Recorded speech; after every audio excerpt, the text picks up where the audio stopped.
Hello and a very warm welcome to CNBC Africa Special. I am Stephen Movonyi. Leaders from Africa and across the world recently came together for the 4th edition of the Africa Shared Value Leadership Summit. This time around, the meeting was held virtually due to the COVID-19 pandemic, which has disrupted lives at an unprecedented scale. 4 days of extensive discussions centered around the challenges triggered by the pandemic and the role of businesses in recovery. The World Bank estimates that a staggering 23 million Africans will be pushed into poverty as a consequence of the COVID-19 pandemic. There's therefore need now more than ever before for the private sector to embrace the concept of shared value. The world is in chaos. COVID-19 has demonstrated that our existing system is not working.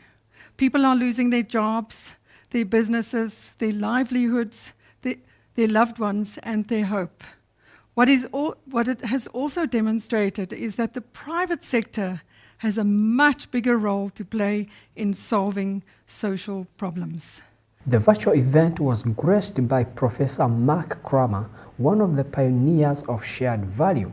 While he commended the response of the business community to the pandemic, he said that's not sustainable and took a moment to make a strong case for shared value. It's been wonderful to see the generous responses of these companies. But of course, that's philanthropy, and that is temporary. And while it is important and it is helping, it is not providing fundamental change. Over the past 10 years, Professor Michael Porter and I have gone around the world talking about this idea of creating shared value.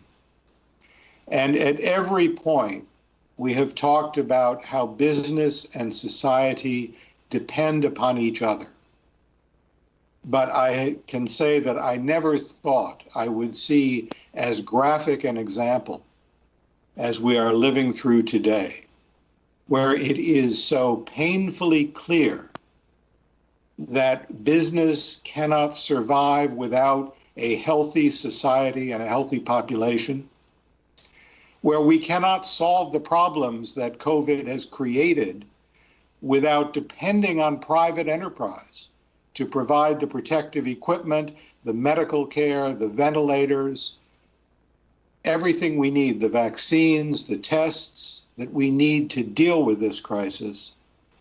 And where it is also very clear that capitalism cannot survive without strong and good government.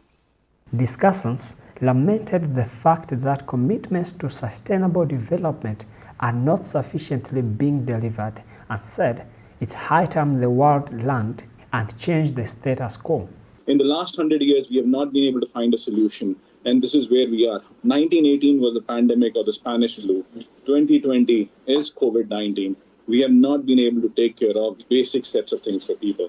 That means it's a failure of the system that we looked at that point in time. We need to rediscover, redefine, and absolutely look at a new fundamental way of looking at things. That is what we should be looking at.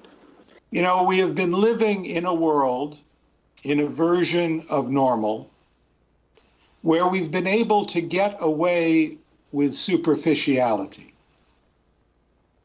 We've been able to claim that we're committed to the United Nations Sustainable Development Goals without actually changing anything we do.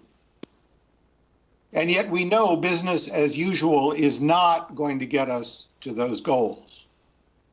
We've been able to publish wonderful sustainability reports, foundation reports, corporate social responsibility reports, talking about the wonderful things our companies have done, but never taken a hard look at our business model to see if we are actually making all of the stakeholders we touch better off. And I think what we have seen today is that the superficial answers we've been living with are not adequate to the world's needs. Financial inclusion has proved to be an enabler of equitable development and inclusive economic growth. Panelists emphasized that It must be front and center of COVID-19 recovery, especially through financial education, technology, and innovation. Financial inclusion is a fundamental keystone of socio-economic development.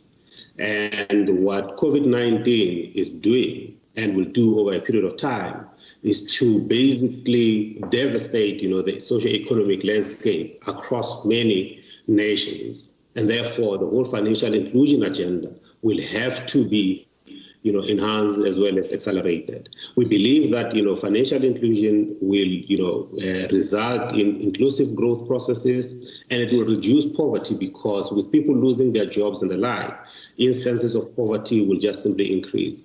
And it is more than just enabling access to credit, improving banking and insurance services. For us, it's about eliminating social exclusion in the economy. For me, in the context of financial inclusion, it's, I think, one would potentially solve the other. The first is technology, digital access, data, connectivity.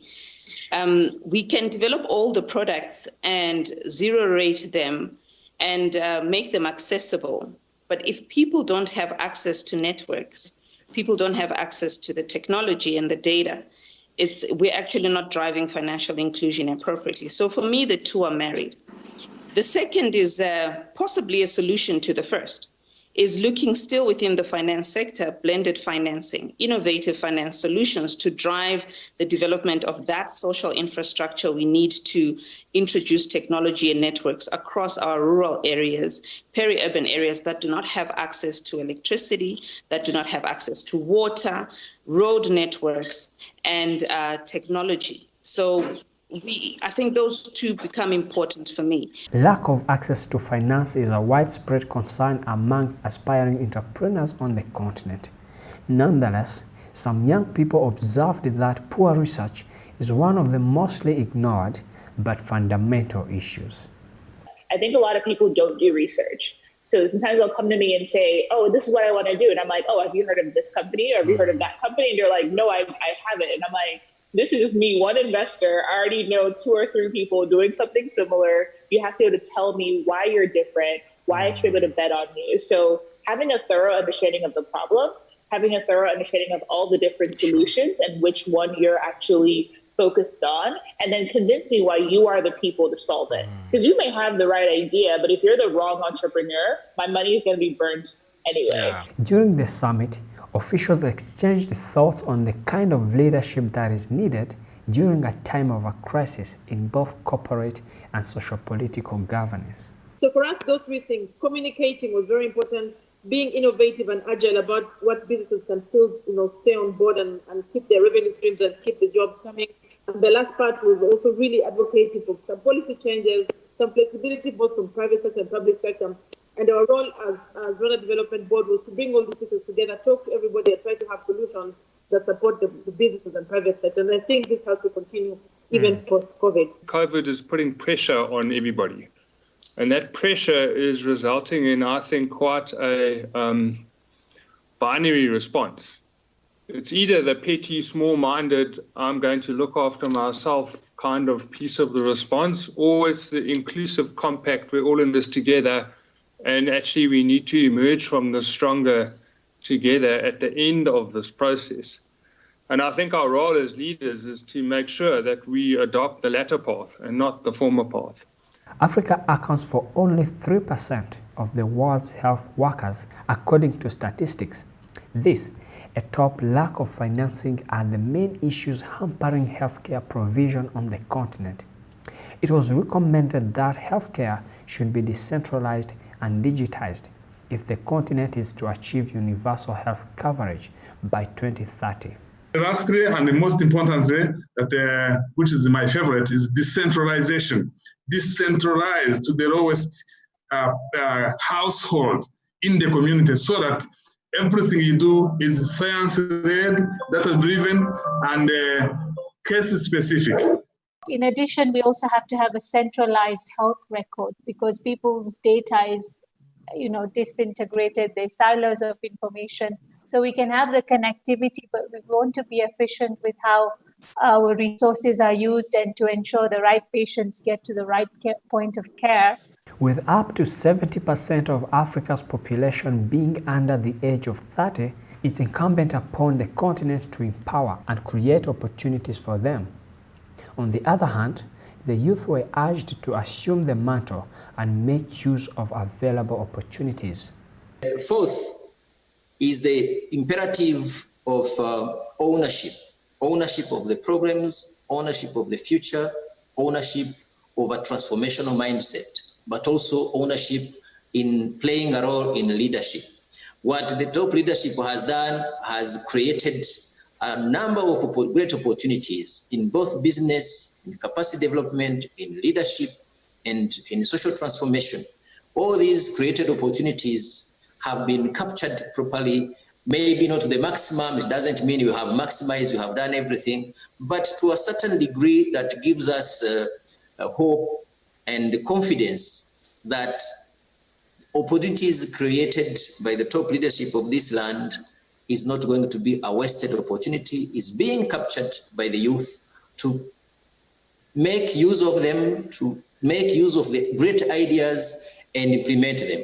One of the most notable takeaways from the summit is that COVID-19 pandemic has highlighted the interdependence between business and society, and as Shared Value Africa Initiative CEO stressed, it has offered an opportunity for businesses to reconsider their impact on society. Business cannot survive without a healthy society, and we're seeing that now during COVID-19.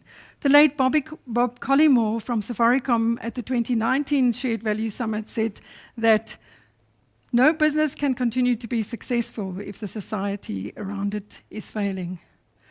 And there has been no better time for us as business to relook our role in society. And I want to repeat that.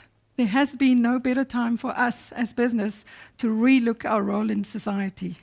Very fascinating insights there, but time is against us, and that's where we leave it.